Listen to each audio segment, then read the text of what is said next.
Hello and welcome. I am Esther. I am Peter's AI assistant to create voiceovers. I will simply read Peter's blog posts so that you have a choice of reading the blog post or listening to my voice. Hello and welcome, gentlemen. As I have recently announced on my channel, I will be doing some opinion pieces and response videos. In this blog post, I want to talk about the two-edged sword of speaking in public. So, on with the blog post. The algorithms for all these social media sites reward frequency of posting. This means that they want you to come to their site every day and post something. They want you to say something out in the public so that they can push your post out in front of other people who are also on their social media platform.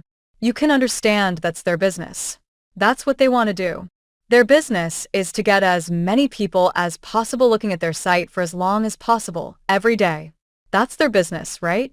They set their algorithms up so you are rewarded if you post frequently. There is a two-edged sword to this because guess what? If you decide to post frequently, what is it you're going to say? What are you going to say every day that has any value at all? Well, not much. You are not going to say much that has any value at all every day. In fact, the things that you say that have value take a long time to write. Because they take a long time to write, you post them infrequently. So one of the pieces of the double-edged sort of talking in public, particularly on social media sites, is when you post the social media sites, they encourage you to post frequently. But when you post, you are not saying much, and that degrades the quality of your posting, and people are less interested. In order to overcome that, what did people do? They posted clickbait. They posted rage bait because people are never sick of being enraged. People are very happy to be enraged by something, and they will respond to a comment that enrages them. This is why on all the social media sites you see so much rage bait. This is why the social discourse has turned into one of rage bait. That is one of the things that is at issue with posting in the public square. You are tempted by the algorithm to post regularly, and then you post tripe, and soon people don't listen to you. In order to get people to listen to you, then you switch to rage bait. And here we are. However, it's not the biggest issue. The biggest issue in posting in the public square is this. Men who know much more about what you're posting will see your posts. Those men who know much more about what it is you are posting will judge you based on what it is that you say in the public square.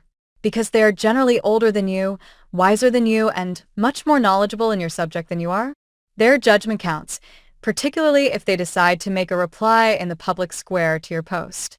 For younger men trying to make it in whatever profession they're trying to make it in, and I'll stick to data warehousing and business intelligence, the data area. Those young men who go out into the public and start posting stuff make it very clear what it is they know and what it is they don't know.